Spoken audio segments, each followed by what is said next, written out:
Hello everyone, কেমন আছেন সবাই? আমি রুম্পা আমার আরও একটি নতুন ভিডিওতে আপনাদের সবাইকে ওয়েলকাম করছি। তো আমি আমার আজকের ভিডিওটি সকাল থেকে শুরু করেছি।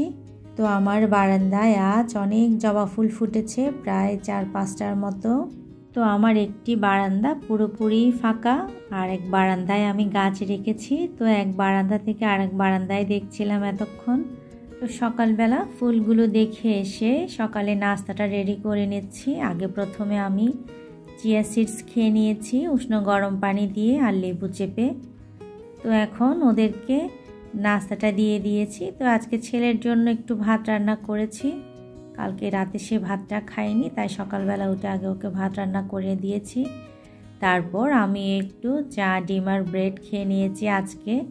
যদিও ব্রেডটা আমরা কিন্তু খুব কমই খাই, আর ব্রেডে চিনি থাকার কারণে তো আমার বড় তেমন খেতে চায় না। তারপরেও মাঝে মধ্যে নিয়ে আসি যখন আমার নাস্তাটা একদম রেডি করতে ইচ্ছে করে না। তো আগে থেকেই বলে রাখলে ওকে আসার সময় সন্ধ্যায় নিয়ে আসে আগের দিন। তো আমার চিয়া সিডস একদম শেষ হয়ে গিয়েছিল, তো আমার ছেলেকে দিয়ে আনিয়েছিলাম গতকাল রাতে। তো ওটাই এখন আমি একটু রিফিল করে নিচ্ছি। আর এই যে ছোট্ট কিউট একটি কাচের জার দেখতে পাচ্ছেন, এটা কিন্তু কফির। তো এগুলো না কেনার জন্য আমাকে কিন্তু অনেক বকা দেওয়া হয় বাসায়, তারপরও আমি এগুলো কিনি, আমার কাছে বেশ ভালো লাগে। আর কি কিউট না, ছোট ছোট দেখতে ভীষণ ভালো লাগে। তো আমার ঘরের অন্যান্য কাজগুলো সেরে আমি দুপুরে রান্নাটা শুরু করে দিয়েছি।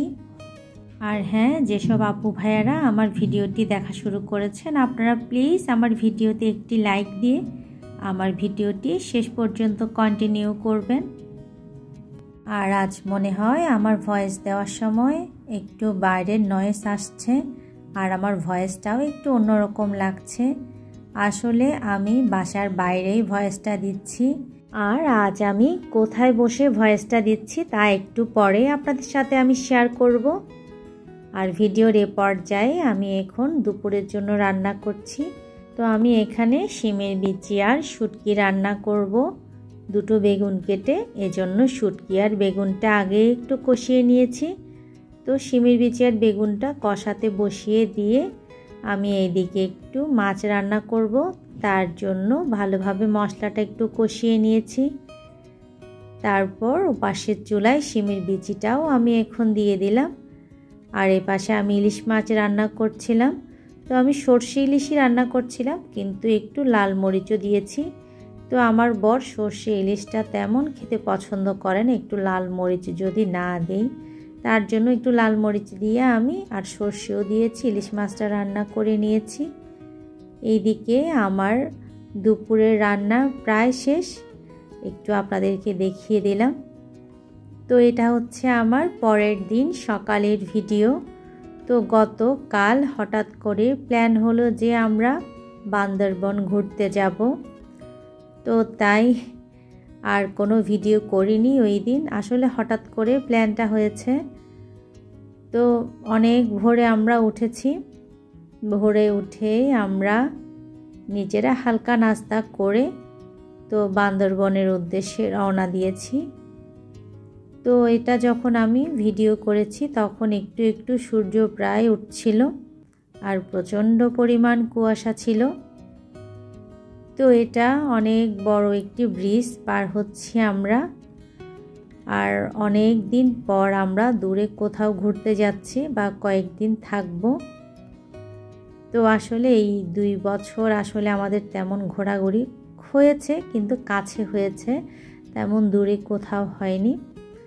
তো বান্দরবন আমরা তো আরও অনেকবার গিয়েছি, কিন্তু এবার কিছু কিছু জায়গা আছে যা আমরা কোনো সময় ঘুরি নাই। তো ওই নতুন প্লেসগুলোই কিন্তু আমরা দেখব। তো বাইরের সকালের পরিবেশটা দেখেন, অনেক কিন্তু কুয়াশা ছিল আর একটু ঠান্ডা ঠান্ডাও ছিল। বাসের মধ্যে মনে হচ্ছিল যেন একদম জমে যাচ্ছে আমরা ঠান্ডায়।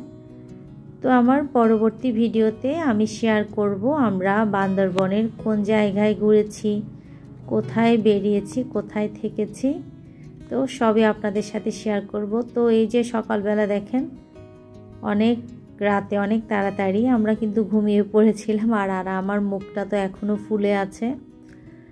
তো আমার ছেলে, আমার বর আর আমরা সবাই যাত্রা শুরু করে দিয়েছি।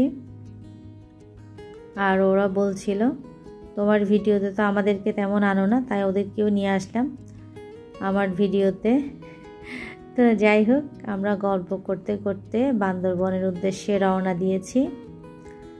তো ভিডিওর এ পর্যায়ে যাওয়ার সময় কিছু কিছু ক্লিপ আমি ভিডিও করে রেখেছিলাম, তো এগুলো এখন আপনাদের সাথে শেয়ার করছি। আর আমাদের বান্দরবন কিন্তু অনেক সুন্দর জায়গা।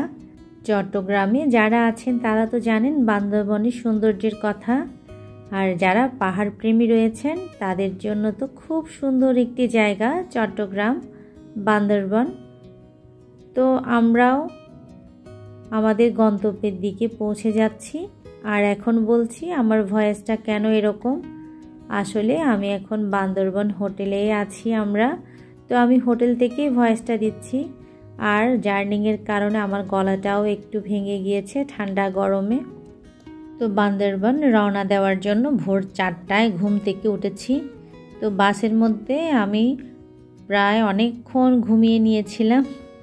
তো অনেকক্ষণ ঘুমানোর পরে দেখলাম বেশ ফ্রেশ লাগছিল। তো ঘুম থেকে উঠে কিছুক্ষণ পরে দেখলাম আমরা বান্দরবন শহরে ঢুকে পড়েছি। তো আমার আজকের ভিডিওটি এ পর্যন্ত। তো ভিডিওর এ পর্যায়ে যারা এখনও আমার সাথে ছিলেন আপনাদের সবাইকে অসংখ্য ধন্যবাদ। আর আমার নেক্সট ভিডিও থাকছে বান্দরবন ভ্রমণের উপর।